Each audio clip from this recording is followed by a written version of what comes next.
School वाले, जब मैं छोटा था, जब मैं स्कूल में जाया करता था, मुझे मालूम है छोटा सा स्कूल हुआ करता था, हर साल बच्चों के एडमिशन के लिए टीचर्स लोग साल शुरू होने से पहले जगह जगह जाया करते थे ताकि उनके स्कूल में बच्चे एडमिशन ले सकें। तो आप देखिए नेटवर्क हर कोई बनाना चाहता है, नेटवर्क का हिस्सा बनना और नेटवर्क बनाना ये दोनों कलाकारी है। आपको मैं आगे बताने की कोशिश करूंगा, अगर आप इसे सीखेंगे तो कितना फायदा होगा।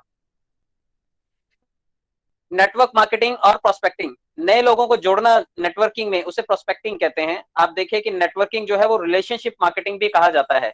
आप रिलेशनशिप आप सोचते हैं कि मियाँ बीवी बाप बेटे और बाप बेटी का या फिर परिवारों का रिश्ता होता है, लेकिन मैं आपको बताऊं अगर आप 16 घंटे 17 घंटे आप कोई व्यापार चलाते हैं तो आपका सबसे बड़े रिश्तेदार आपके कस्टमर होते हैं, जिनके साथ आप टाइम बिताते हैं, आपके प्रोस्पेक्ट्स होते हैं जो आपके साथ बिजनेस में जुड़ते हैं। क्योंकि देखिए रात रात भर 11-11 12-12 बजे तक हम लोग परिवार के साथ कम मीटिंग्स में ज्यादा होते हैं, तो इसका मतलब हम लोग कहीं ना कहीं प्रोस्पेक्टिंग कर रहे हैं, कहीं ना कहीं लोगों के साथ जुड़ रहे हैं, कहीं ना कहीं रिश्ता बना रहे हैं।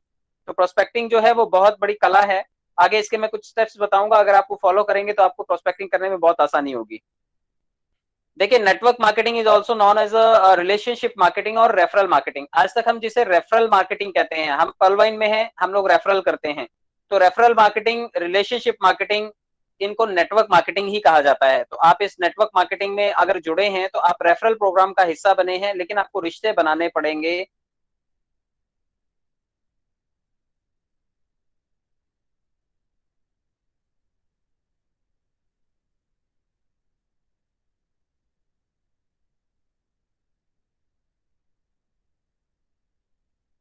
बढ़ा आपका बिजनेस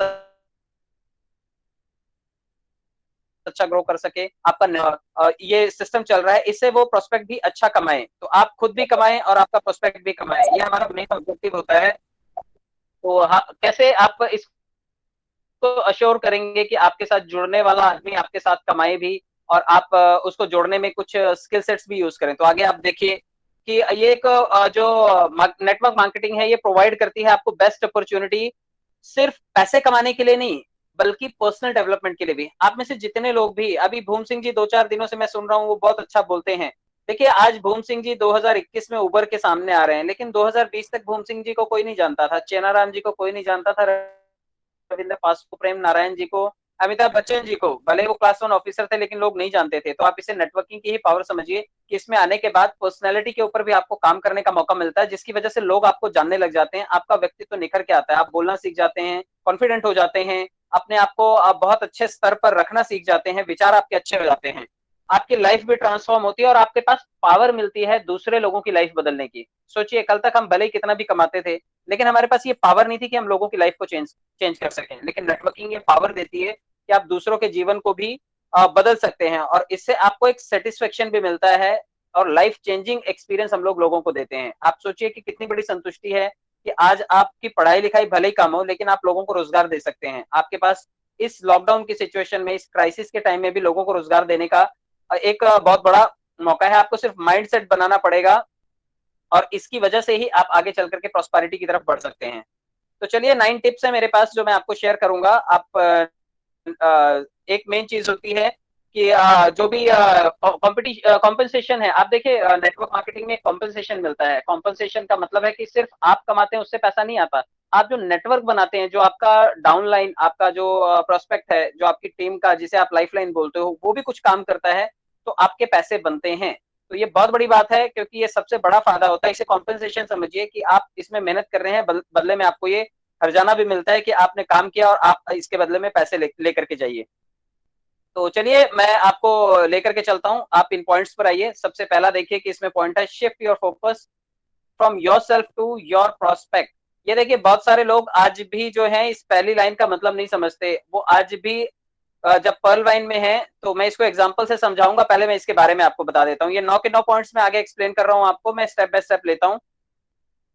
आप देखिए कि सबसे पहला है इसमें shift your focus from yourself to your prospect. आप इस चीज को बहुत अच्छे से समझिए क्योंकि जितने लोगों का भी फोकस सिर्फ अपने ऊपर रहता है, कई बार सेल्फिश होकर के वो लोग काम करते हैं। आपने सुना होगा कई लोग जब प्रोस्पेक्ट को जोड़ते हैं तो वो सोचते हैं कि डायरेक्ट चौथे लेवल पर जोड़ू ना मैं, क्योंकि मुझे उससे क्वार्ट्स आएगा। आपने कई लोगों ने ये सुना भी होगा और कई बार हमें ऐसा लगता है कि बड़ा नेटवर्कर है तो उठा के उसको चौथे लेवल पे जोड़ दो। तो ऐसा करते भी हैं। हो सकता है आप ये सोने के अंडे देने वाली मुर्गी थी, आपने इसको चौथे लेवल पे लगाया और बदले में आपने इससे 37,500 रुपए कमा लिए। लेकिन आप ही शाणे थोड़ी थे, वो आपसे 1.5 शाना निकलता है। जब वो अपनी चौथी लेवल पे लगाता है तो चौथे लेवल पे वो धाकड़ लोगों को लगाता है, और वो उसका चौथा लेवल जो होता है आपका 9वां लेवल चला जाता है। वो आपके लिए तो जीरो हो गया वो आदमी। एक बार सोने का अंडा दिया उसने और उसके बाद आपने मुर्गी काट डाली। तो कई बार आप कोशिश कीजिए, जो बड़ा नेटवर्कर है, हो सकता है आप 37,500 रुपए का नुकसान उठाएंगे, लेकिन उसको पहले लाइन पे लगाइए। अगर आपने उसको फर्स्ट लेवल पे लगाया तो चौथे लेवल तक वो 4, 16, 64 और 256, वो आपको 256 लोग देकर के जाएगा। सोचिए, आप उससे सिर्फ एक क्वार्ट्स नहीं कमाएंगे, वो आपको 256 क्वार्ट्स की तैयारी करवा करके जाएगा। ये फायदा होगा अगर आप अपने अलावा अपने प्रोस्पेक्ट के बारे में सोचेंगे। तो आप अपने प्रोस्पेक्ट का भी फायदा सोचिए। आपको अपने बारे में पूरी तरह से भूलना पड़ता है। ये सबसे बड़ी बात है, क्योंकि इसमें माइंडसेट लगेगा। आप इसको, मानसिकता को या तो 37,500 वाली बनाइए, या फिर आप यूं सोचिए कि आप उसे चौथे लेवल पे लगाएंगे तो बड़ा पैसा कमाएंगे। आपने जो एवरी नेटवर्कर जो होता है वो चाहता है कि उसका बिजनेस ग्रो हो, लेकिन कम्युनिकेशन करते टाइम ये पूरी तरह से वो भूल जाता है कि वो सिर्फ और सिर्फ अपने बारे में, अपनी अर्निंग के बारे में सोच रहा है। तो यही एक चीज का ध्यान रखिएगा आप, कि सिर्फ अपने बारे में सेल्फिश होकर के नहीं सोचना है आपको। प्रोस्पेक्टिंग का मतलब होता है आप अपने आप को भूल जाइए और आप अपनी आमदनी को भूल जाइए। आप अपने प्रोस्पेक्ट की आमदनी का सोचिए कि अगर वो आपके साथ जुड़ा और आपने उसको चौथे लेवल तक तैयार किया, तो हो सकता है चौथे लेवल तक पहुंचते पहुंचते 250, 300 लोग वो आपको दे जाए, और बदले में वो पैसे भी कमाएगा, और उसको कमा करके देने लोगों के फायदे की सोचिए। जब आप नेटवर्किंग में हैं तो आप सेल्फिश होकर के अपने फायदे की मत सोचिए। जितने लोग भी अपने फायदे की सोचेंगे वो सिर्फ 37,500 रुपए कमाएंगे, और जितने लोग प्रोस्पेक्ट के फायदे की सोचेंगे तो वो 256 लोगों से क्वार्ट्स कमाएंगे। ये स्पेक्ट है। अगर आपको इसको बहुत बढ़िया, आगे बढ़ते हैं। Build a repo. देखिए, ये रेपो बिल्डिंग का काम जो होता है वो बहुत जरूरी होता है। बेसिक प्रोस्पेक्टिंग प्रिंसिपल है ये। अगर आप किसी के साथ जुड़ते हैं तो आप अगर उसके साथ रिश्ता नहीं बनाएंगे, रेपो बिल्डिंग का काम बहुत जरूरी होता है। और ये कम्युनिकेशन का चैनल ओपन करता है। कम्युनिकेशन का मतलब है कि आप जब किसी से भी बात करते हैं, अगर आपका उसके साथ रेपुटेशन अच्छा नहीं है तो आप उससे सिर्फ एक ही सवाल पूछते हैं, अच्छा और बता, और क्या हुआ, और बता, और बता, और बता। आपके पास सवाल ही खत्म हो जाते हैं। जबकि आप दो दोस्त मिलते हैं तो उनमें ऐसा नहीं होता, वो लोग आपस में घंटों बातें कर सकते हैं। लेकिन आप जब किसी अजनबी के साथ जाते हैं, आपका अगर उसके साथ रेपो बिल्ड नहीं हो रहा है तो आपके पास सवाल जवाब बड़े कम रहेंगे। आप उसके साथ उसका दोस्त बन जाइए। कई बार क्या होता है कि हम उसके सामने सामान बेचने वाला एक सेल्समैन ही बने रहते हैं, और हम अपने पलवाइन को बेचते रहते हैं कि ये मेरा पलवाइन, ये इतना अच्छा, ये गोरा, ये काला, ये लाल, ये पीला। आप अपने प्रोडक्ट का कितना भी गुणगान करेंगे, लेकिन अगर आपने रेपो नहीं बनाया तो आपका सामान नहीं बिकेगा। जितने लोगों को भी माल बेचने में या सामान बेचने में या कस्टमर को पटाने में दिक्कत होती है, उनके साथ एक ही दिक्कत होती है कि वो सिर्फ सामान बेचते हैं, वो रिश्ता नहीं बेचते, वो रिश्ता बनाते भी नहीं है। कस्टमर रिलेशनशिप के काम में सबसे पहले हमें रिश्ता बनाना पड़ता है।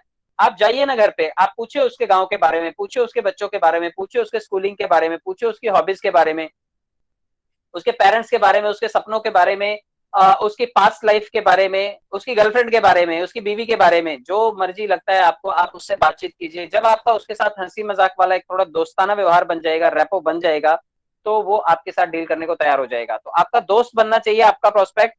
आप उसके मालिक नहीं है। आप इस तरह से अगर डील करेंगे तो वो आपके साथ सौदा नहीं करेगा। तो रेपो बिल्ड कीजिए, ये बहुत बड़ी कला है। तीसरे लेवल पे आइए, understand what motivates the prospect. आपके डाउन लाइन को कौन सी चीज मोटिवेट करती है। आप देखिए कि कई बार नेटवर्क में ज्वाइन तो करते हैं हम लोगों को।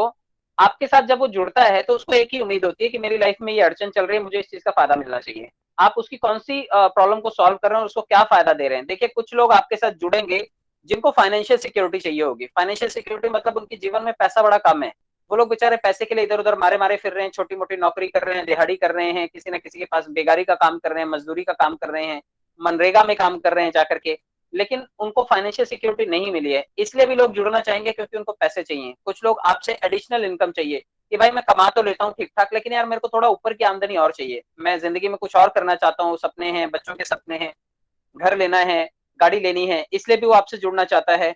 आप देखिए कि कई लोगों को जो रोज की दाल रोटी का चक्कर है, डेली ग्राइंड्स है, जो रोटी कपड़ा और मकान का मगजमारी है रोज का, कुछ लोग इससे बाहर निकलना चाहते हैं। वो कहते हैं यार मैं 10 साल, 15 साल, 20 साल, क्या 50 साल का हो गया, लेकिन मैं ये रोज दाल रोटी के चक्कर से बाहर नहीं निकल पाया। आज भी रोज सुबह उठ करके सिर्फ पैसों के लिए घर से निकलना पड़ता है। अगर पैसे होते तो शायद घर से ना निकलते हम लोग। तो जितने लोग भी सिर्फ पैसों के लिए घर से निकलते हैं, कई बार वो इस चक्कर से, इस झंझट से मुक्ति चाहते हैं, इसलिए वो कहते हैं कि भाई अब अगले कुछ दिन तक मैं लग के मेहनत करूंगा, लेकिन मेरे को रोज का ये झंझट नहीं चाहिए।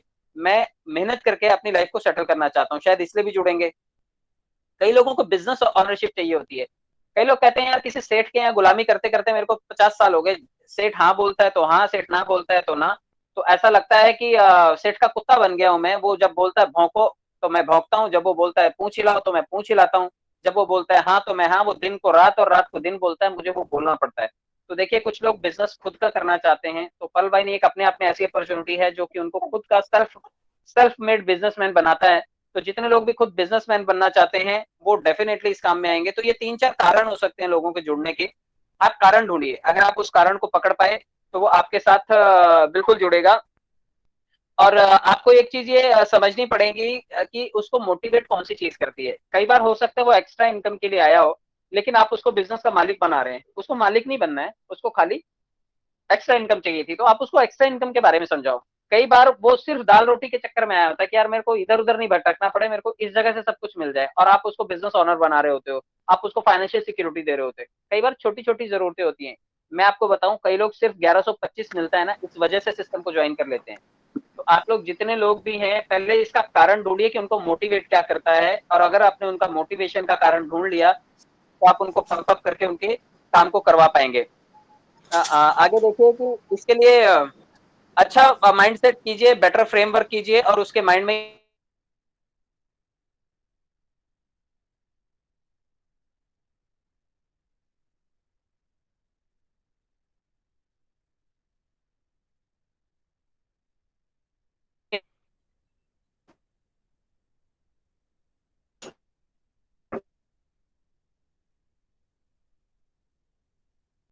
का यही होता है कि डायग्नोसिस किया जाता है। आप देखिए कि फिजिकल एग्जामिनेशन होता है, डॉक्टर पूछता है कि भाई तेरी कमर दुख रही है, सर दुख रहा है, पैरों में दर्द है, जोड़ों में दर्द है।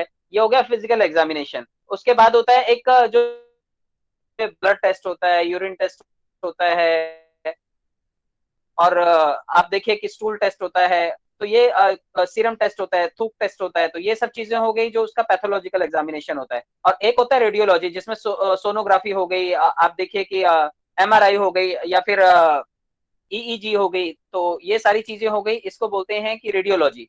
तो डॉक्टर भी 3 तरीकों से जाता है। पहले वो फिजिकल एग्जामिनेशन से दवा देने की कोशिश करता है, नहीं होता तो उसका ब्लड टेस्ट करवाता है, और नहीं होता है तो फिर उसका एक्सरे और एमआरआई करवाता है। लेकिन आप क्या करते हैं, पल वाइन में बहुत सारे लोग ऐसा करते हैं कि पेशेंट आया, बकरा आया तो इसको काटने का है, और ऐसा पकड़ के लपेटते हैं उसको कि वो डायग्नोस नहीं करना चाहते, उसको सुनना समझना नहीं चाहते। और अगर आप सुनेंगे समझेंगे नहीं तो फिर आप उसको डील नहीं कर पाएंगे। सिस्टम कहता है कि जर्नल रूल है ये, आपको 3/4 सुनने का काम करना है। अगर आप सुनने का काम करते हैं तो सामने वाला आपको खुद अपना क्लू पॉइंट देता है कि मैं क्यों जुड़ूंगा आपसे। वो खुद अपना कारण बता देगा कि मुझे आपके साथ क्यों जुड़ना है, मेरे जुड़ने का कारण क्या है। तो आप सुनने पर भी विश्वास रखिए। पर्ल वाइन के बारे में इतना कुछ बताने के लिए कि आप दिन रात बताते रहेंगे तब भी खत्म नहीं होगा। लेकिन सामने वाला प्रोस्पेक्ट क्या कहना चाहता है वो आपके साथ तभी जुड़ेगा जब आप उसकी बात सुनेंगे। चलिए आगे बढ़ते हैं। Ask open ended questions. Open ended questions का मतलब है कि आप उसके पास एक अधिकार रखें कि वो कुछ बेचारा बोल सकता है, मुंह खोल सकता है। और प्रोस्पेक्ट को बोलने के लिए मतलब आप एनकरेज कीजिए। कई बार क्या होता है कि आप लोग चिढ़ जाते हैं, जैसे ही उसने मना किया कि यार देख अभी नहीं, तो आप कहते हैं ऐसे कैसे नहीं, इतना फालतू में क्या, इतनी देर से मैं तेरे को बता रहा हूँ, तेरे को दिमाग नहीं है क्या। कई लोग इतने इरिटेट हो जाते हैं, उनको लगता है मैंने बताया तो सामने वाला लेना चाहिए सौदा मेरा। ऐसा नहीं होता है। आप खुद देखिए, कभी दुकान में हम ग्राहक बन करके जाते हैं, तो कई बार लेडीज अगर शॉपिंग करने के लिए जाती हैं तो एक कलर की 36 साड़ियां निकलवाती हैं, लेती शायद एक भी नहीं है, लेकिन दुकानदार एक के बाद एक के बाद एक के बाद एक दिखाता रहता है। यहाँ पे हमें लगता है, कई लोगों को ऐसा लगता है मैं तो सब कुछ बताता हूँ, सामने वाला लेता ही नहीं है। आप सब कुछ बताते हैं, लेकिन कई बार ये अधिकार कस्टमर को दे करके रखें, वो फैसला करेगा। आप उसके सामने चुनाव करने का एक ऑप्शन रखें, उसके सामने चॉइसेस दें कि भाई देखिए ये पैकेज है, ये बेनिफिट है। इस तरीके से आपके बच्चे, आपका हस्बैंड, आपकी घर में मदर, आपके पेरेंटल फैमिली, इस तरह से सभी लोगों का बेटरमेंट हो सकता है। जब आप उसके सामने ऑप्शन रखते हैं तब वो चुनाव करता है। आपको चिढ़ना नहीं है, आप उससे क्या, क्यों, कहाँ, कब पूछ सकते हैं। आप अगर उसको ऑप्शन देंगे, बातचीत को थोड़ा सा और बढ़ाएंगे, तो शायद आने वाले टाइम में वो आपसे सहमत हो जाएगा, वो आपके साथ इन्वॉल्व भी होगा। लेकिन अगर आप चिढ़ गए, हो सकता है आप ईगो में जीत जाएंगे उससे वहां पर, लेकिन वो आदमी आपके हाथ से चला जाएगा। क्या होता है जब कस्टमर के साथ हम आर्ग्यूमेंट करते हैं, तो आर्ग्यूमेंट में हम अपनी बात खड़ी कर सकते हैं, लेकिन इस केस में हम हमारे जीतने से हमारे को नुकसान होता है, क्योंकि हमारे जीतने से हमारा प्रोस्पेक्ट हमारे हाथ से चला जाता है। तो अगर आप किसी को जोड़ना चाहते हैं अपने साथ में, तो आप उसको एक ऑप्शन दे करके रखिए कि ठीक है भाई, तूने अभी बोला ओके, आप अपनी तरफ से बोलिए कि चलिए शुरुआत करते हैं। जब आप क्लोज करते हैं, आपने पूरा प्रेजेंटेशन दे दिया, आप उससे बोलिए कि देख भाई, तेरे पास महीने के लाख रुपए आएंगे आएंगे तो कैसा लगेगा? वो खुद बोलेगा कि बहुत अच्छा लगेगा। तो आप उसको पॉजिटिव क्लोज कीजिए एक बार कि चलो ठीक है, शुरुआत करते हैं, लाइए आपका ईमेल, लाइए आपका फोन नंबर, लाइए आपका नाम, मैं अभी आपका आईडी लॉग इन कर देता हूँ, अभी से शुरुआत करते हैं। अगर वो हाँ बोल देता है तो तुरंत जुड़ जाएगा, लेकिन अगर तुरंत हाँ नहीं बोलता है तो क्यों, क्या, कब, कहाँ, कैसे, आप उसको ये ऑप्शन छोड़ करके रखिए। आप उससे बातचीत करते रहिए, आज नहीं तो कल वो आपके साथ जरूर जुड़ जाएगा। Match expectations of the prospect of your to your offer. आप जो उसको ऑफर कर रहे हैं, आप ये देखिए कि उसकी अपेक्षाओं पे वो ऑफर खरा उतरता है क्या, या आप अपने आप से ईमानदारी से सवाल कीजिए। बहुत सारे लोग ऐसा ऑफर करते हैं जिसका उससे कुछ लेना देना नहीं होता। वो उसको एफिल टावर के बारे में समझा रहे होते हैं, वो उसको कुतुब मीनार के बारे में समझा रहे होते हैं, लाल किले के बारे में समझा रहे होते हैं, लेकिन जो ऑफर आप उसको दे रहे हैं उसके क्वेश्चंस को सेटिस्फाई करता है क्या? उस आप जो प्रोजेक्ट लेकर के आए हैं उससे उसके जीवन में बदलाव आएगा क्या? अगर हाँ, तो आप राइट ट्रैक पर हैं, और अगर नहीं तो आप देखिए आप मिसगाइड कर रहे हैं उसको। आप उसको ये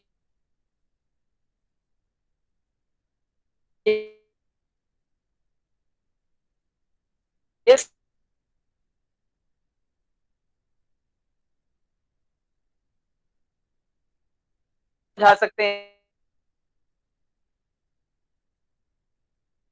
कि पहला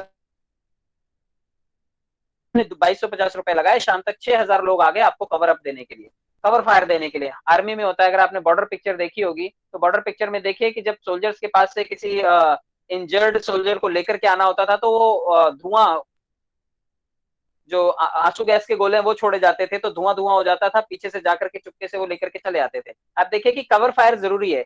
आप जो भी चीजें सामने वाले को अप्रोच कर रहे हैं, अगर वो उसकी एक्सपेक्टेशन के अकॉर्डिंग खरी उतर रही हैं, तब तो आपका ऑफर राइट है।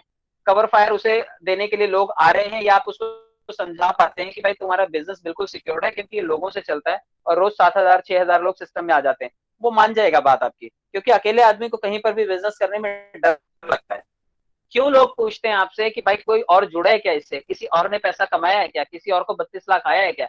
ये डर होता है लोगों को, उनको लगता है कि मैं अकेला तो नहीं फंस रहा, मैं अकेला तो नहीं टारगेट कर रहा है ये आदमी, मुझे मेरा रिश्तेदार है, कहीं मुझे ऐसे लपेट के तो नहीं जा रहा है। उसको एक भरोसा चाहिए होता है कि भाई मेरे जैसे और भी लोग हैं क्या। जब आप उसको ये आश्वासन दे पाते हो कि हाँ, आपके जैसे बहुत सारे लोग हैं, इनकी इनकी उम्मीदें पूरी हुई। देखिए, जब लोग वॉलेट आकर के खोल के दिखाते हैं कि देखो मेरे पास कुछ भी नहीं था, मेरे पास 1500 रुपए भी नहीं थे सिस्टम में लगाने के लिए जब मैं सिस्टम से जुड़ा, लेकिन आज मैंने लाखों रुपए कमाए हैं। इट मीन्स ऐसे एग्जाम्पल्स लोगों को मोटिवेट करेंगे। आप उन्हें बता सकते हैं कि आप देखिए, आज आपके पास भी पैसे नहीं, लेकिन ये लोग ऐसे ऐसे एग्जाम्पल्स हैं जिनके जीवन में पैसा आया है। तो आपकी भी उम्मीदें आप जो है वो यहाँ से पूरी कर सकते हैं, और आप ऐसा कर पाए तो आप उसकी अपेक्षाओं पर खरे उतरेंगे, आप उसको समझा पाएंगे। तो उसकी उम्मीदों को आप समझिए, क्या वो उम्मीदें लेकर के आपसे जुड़ना चाहता है। अगर आप उसको खरा खरा जोड़ पाए, आंसर दे पाए, तो डेफिनेटली आपके साथ जुड़ जाएगा। Respect the decision of prospect. आपको एक चीज का बिल्कुल ध्यान रखना है कि सामने वाला जो आपका प्रोस्पेक्ट है उसके फैसले का सम्मान करना है। ये आप देखिए कि the prospect will make decision based on his reason not yours. हमारे पास कारण है, हम कई बार बोलते हैं कि यार मैंने तो इतना अच्छा बताया, जुड़ना तो अभी। भैया आपकी वजह से नहीं जुड़ जाएगा वो, आपके पास बोलने के लिए अलग कारण थे, लेकिन उसके जुड़ने के अलग कारण हैं। वो अपने कारण से जुड़ेगा, आपको ये बिल्कुल ध्यान रखना है। फोर्सफुली आप उससे डिसीजन नहीं ले सकते, आप जबरदस्ती नहीं कर सकते कि मैं तेरे घर पे आऊं, निकाल चेक अभी, अभी 2200 रुपए मेरे को निकाल करके दे, नहीं तो मैं उठूंगा नहीं यहाँ से। तो आपको फोर्सफुली नहीं उसके साथ कोई सौदा करना है। आपको एक चीज का ध्यान रखना है कि आपका प्रोस्पेक्ट है वो, आपने उसके साथ टाइम बिताया है, आपने उसको प्लान समझाया है, आपके लिए वो बिल्कुल न्यू बॉर्न बेबी की तरह है। आप उसके दोस्त बनिए, आप उसके दोस्त रहिए कि भाई कोई बात नहीं, अगर आपने मेरे साथ डील नहीं भी की ना, तब भी मैं आपका रिश्तेदार रहूंगा, तब भी तो मैं आपका दोस्त ही रहूंगा ना। कोई बात नहीं, आपने अगर फैसला नहीं में लिया है, आप मेरे साथ नहीं जुड़ना चाहते, कोई बात नहीं, मैं नेक्स्ट टाइम आऊंगा, फिर से आपको समझाऊंगा, और अगर आपको अगली बार बात जमेगी तब आपको मैं ज्वाइन करूंगा। तो आप उसके फैसलों का, उसके रिजेक्शन का नाराजगी से आंसर नहीं देना है आपको। आप उसके यदा कदा मित्र ही रहेंगे, आप उसके दोस्त ही रहेंगे। हो सकता है आप जिन जिन को फोन करते हो वो आपका फोन ना उठाते हो, लेकिन आप सेल्स की फील्ड में हैं। सेल्स की फील्ड वालों के लिए ग्राहक देवता है, ये आपने स्टेटमेंट पढ़ी होगी, हर दुकान में लिखा होता है। तो आप नाराज नहीं हो सकते। अगर देवता प्रसाद देता है, देवता आकर के गदा मार के आपको चला गया आपके सिर पर कि नहीं चाहिए मुझे, तो आप गाली नहीं दे सकते पीठ पीछे। इसका मतलब आप भगवान को गाली देते हो। अगर ग्राहक देता है और ग्राहक के ऊपर आप चिढ़ते हो तो आप उसको गाली देते हो। तो आपको चिढ़ना नहीं है, गाली नहीं देनी है, आप फिर भी उसके फ्रेंड रहेंगे। आप हंसी से, मजाक से, प्यार से, सहज भाव से उसको जाने का अवसर दें कि भाई ठीक है आप जाइए, मैं नेक्स्ट टाइम फिर से आऊंगा, मैं आपको चाय पिलाऊंगा, कोई प्रॉब्लम नहीं है। आप जब उसके फैसलों का सम्मान करेंगे तो डेफिनेटली वो आपके साथ जुड़ना जरूर पसंद करेगा। बिल्ड क्रेडिबिलिटी, ये एक बहुत बड़ी बात होती है। आप में से जो लोग भी क्रेडिबल नहीं होते, आप देखिए कि आपकी क्रेडिबिलिटी से ही आपका बिजनेस ग्रो करता है। आप अगर आप इसको पढ़िए, क्या लिखा हुआ है कि be honest what ever may be the outcome. Yes, कि कुछ भी रिजल्ट होगा, भले आप मेरे से जुड़ेंगे या नहीं जुड़ेंगे, लेकिन मैं आपके साथ में अच्छा ही व्यवहार करूंगा।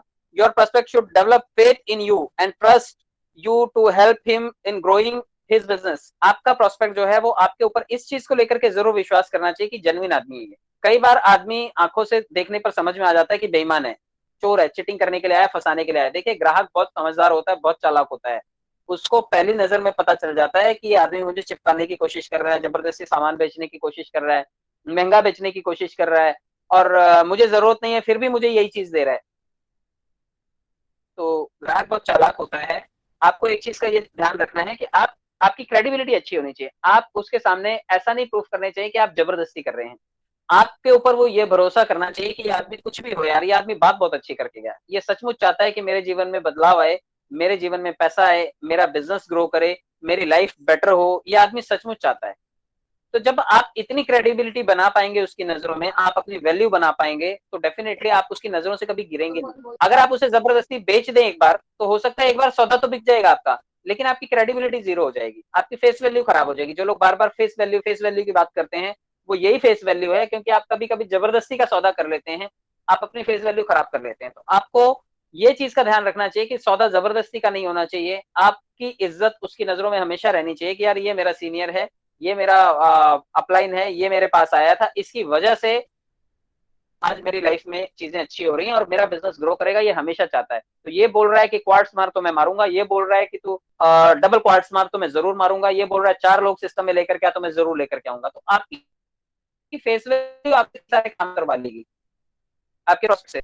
तो आपको अपनी क्रेडिबिलिटी बनाए रखनी है। आप अपने प्रोस्पेक्ट की नजरों में, अपनी टीम की नजरों में अपनी वैल्यू को हमेशा एडिशन करते रहिए। आप अपनी स्किल्स को हमेशा पॉलिश करते रहिए। आप अपनी वैल्यू एडिशन करेंगे तो आपकी टीम, आपका प्रोस्पेक्ट, आपका नया आदमी, आपके बिजनेस से जुड़ने वाला नया कस्टमर आपको हमेशा रिस्पेक्ट करेगा। देखिए इसमें एक पॉइंट है, contact the prospect frequently. Yes, ये एक चीज बहुत बढ़िया है। जितने लोगों को भी फॉलो अप नहीं करना आता है, एक बार मिले, प्लान बता दिया, लगा था कि मान जाएगा, लेकिन वो माना नहीं, लेकिन मानने के चांसेस थे, लेकिन आपने उसका फॉलो अप ही नहीं लिया, आपने उसको कॉन्टेक्ट ही नहीं किया दोबारा। तो आपको ये ध्यान रखना है कि फर्स्ट टाइम में हो सकता है वो नहीं मानेगा, शायद उसको जरूरत नहीं थी कि वो मान जाए, लेकिन वो हो सकता है कि सेकंड टाइम में माने। आप उसको कॉन्टेक्ट जरूर कीजिए। आप उसको, अभी पुराने टाइम का ईमेल सिस्टम हो गया, ईमेल हम दोस्तों को तो नहीं करते हैं आजकल, व्हाट्सएप पे हाय हेलो कर लेते हैं, तो आप उसको व्हाट्सएप कर दीजिए। आप आपके अगर एरिया में रहते हैं तो कभी जाकर के मिल लीजिए, कभी चाय पे बुला लीजिए, कभी आप उसके घर पे चाय पे चले जाइए, या फिर कहीं होटल में मिल लीजिए। लेकिन ऐसा करने से एक चीज का फायदा होगा कि जो पहली बार में नेगेटिव था, हो सकता है दूसरी बार में नेगेटिव था, हो सकता है तीसरी बार में नेगेटिव था, लेकिन हो सकता है चौथी बार में वो पॉजिटिव हो जाएगा। वो कहेगा यार ये आदमी इतनी बार आता है, बिना किसी स्वार्थ के आता है, चल ठीक है, क्या करता है यार, तू कर ले, मेरा नाम ले ले, मेरा ईमेल ले ले, जोड़ दे मेरे को। तो आपका प्रोस्पेक्ट कई बार आपसे इंप्रेस हो जाएगा कि आप 2-3 बार बिना वजह भी उससे मिलने के लिए गए। आप बिना किसी फायदे के लिए मिलने अगर जाते हो कभी किसी से, तो सामने वाले को भी कई बार शर्म आती है कि यार इतनी बार आता है ये आदमी, इतनी बार मेरे से मिलता है, इतना मेरा ध्यान रखता है, मैं इसको सिर्फ 2200 रुपए के लिए मना कर रहा हूँ।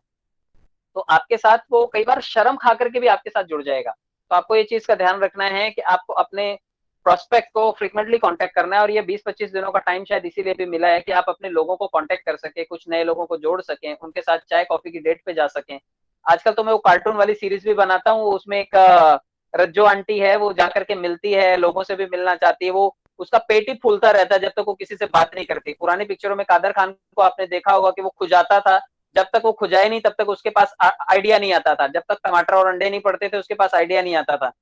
तो आप यूं ही समझिए कि हमारे लिए जीवन में ये अवसर मिला, 20 दिन मिले। हर साल सिस्टम हमें 20 दिन का टाइम देता है कि आप अपने प्रोस्पेक्ट से जाकर के मिलिए, आप प्रोस्पेक्टिंग अच्छी सीखिए, आप कम्युनिकेशन अच्छा सीखिए, अपने ऊपर काम कीजिए। तो ये सब काम करने का अवसर है, अगर आप ये सब चीजें करते हैं तो बहुत फायदा होगा।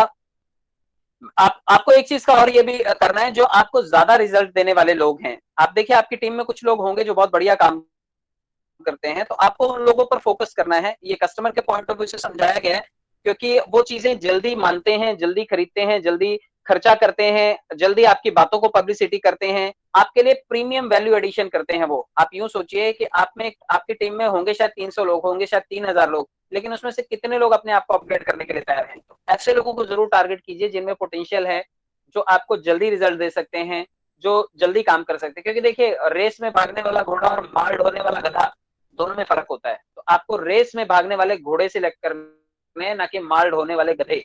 तो गधे गधे ही रहते हैं, आप उनके अंदर कितना भी क्रॉस ब्रीडिंग कर लीजिए, लेकिन वो गधे ही रहेंगे। लेकिन नस्ल जो होती है ना रेस में भागने वाले घोड़ों की, वो डिफरेंट होती है, वो आपको परखनी पड़ेगी। आप देखिए किसान बैकग्राउंड से ऑलमोस्ट सभी लोग हैं, क्योंकि बिजनेसमैन तो आज बने हैं लोग, लेकिन इससे पहले तो खेती किसानी किया करते थे। आज भी जब जानवर खरीदने जाते हैं तो आप देखिए कि जानवर की क्वालिटी देख करके लाते हैं, उसके दांत गिन करके पता चलता है कि उसकी उम्र कितनी है। तो आप जब लोगों को अपनी टीम में सिलेक्ट कर रहे हैं, जब अच्छे लोगों के ऊपर आप दांव लगा रहे हैं, तो अच्छे लोगों को फिल्टर भी करना पड़ेगा। आप अच्छे लोगों को बिल्कुल एवरेज लोगों के साथ में ट्रीटमेंट देंगे तो भी कई बार आपके साथ ये गड़बड़ होगी, क्योंकि वो जो अच्छा आदमी है ना, वो सोचता है यार मैं भी इसी के जैसे ही हूँ, मेरी कोई अलग से वैल्यू है ही नहीं। कई लोग थोड़े से सेल्फ रिस्पेक्ट वाले होते हैं, तो ऐसे लोगों की लाइफ में आपको वैल्यू एडिशन करना है। और अगर आप ये कर पाए तो आप बिजनेस को ज्यादा अट्रैक्ट कर पाएंगे, क्योंकि वही लोग आपके लिए ज्यादा बिजनेस भी लाएंगे। आप देखिए कि the purpose of a business is to create customer, who create customers. Business का पर्पज होता है ग्राहक बनाना, और वही ग्राहक अगले ग्राहक आपको बना करके देते हैं। तो बहुत बड़ी बात है ये, आप अपने प्रोस्पेक्ट को अच्छा बनाइए और अच्छे प्रोस्पेक्ट ढूंढिए, क्योंकि वही प्रोस्पेक्ट आपकी टीम का तीसरा लेवल, चौथा लेवल, पांचवा लेवल, छठा लेवल, सातवां आठवां लेवल बनाने वाले हैं। आपके ही प्रोस्पेक्ट अगले प्रोस्पेक्ट को लाने वाले हैं। इसलिए प्रोस्पेक्टिंग के काम को अगर इन 8-9 स्टेप्स के थ्रू आप फॉलो करते हैं तो बहुत बढ़िया आपकी टीम बना सकते हैं आप, और लोगों के साथ जुड़ने और उनको जोड़ने में आपको बहुत मदद मिलेगी। So sales is not a science, it's an art. तो मैं आपको सभी को यही बात से क्लोज करना चाहूंगा कि सेल जो है वो एक कला है, जो सबको नहीं जमती है, लेकिन जिसको जमती है, ये कलाकारी है, ये साइंस नहीं है। आप इसमें कोई केमिकल रिएक्शन नहीं कर सकते, लेकिन हाँ ये कलाकारी जरूर है। अगर आपको ये कला आती है तो दुनिया में आज तक कोई नौकरी करके करोड़पति नहीं बना, किसी का भी इतिहास उठा के देख लीजिए आप। व्यापार करने वाला, सेल्स करने वाला ही दुनिया में ग्रो करता है। और पर्ल वाइन जैसे प्लेटफॉर्म पर फिजिकल से डिजिटल प्रोडक्ट में अगर हम आकर के आज की टेक्निक सीख रहे हैं, तो अपने आप में एक बहुत बड़ा अवसर है। आप सभी इस अवसर को कैश करें। समय दिया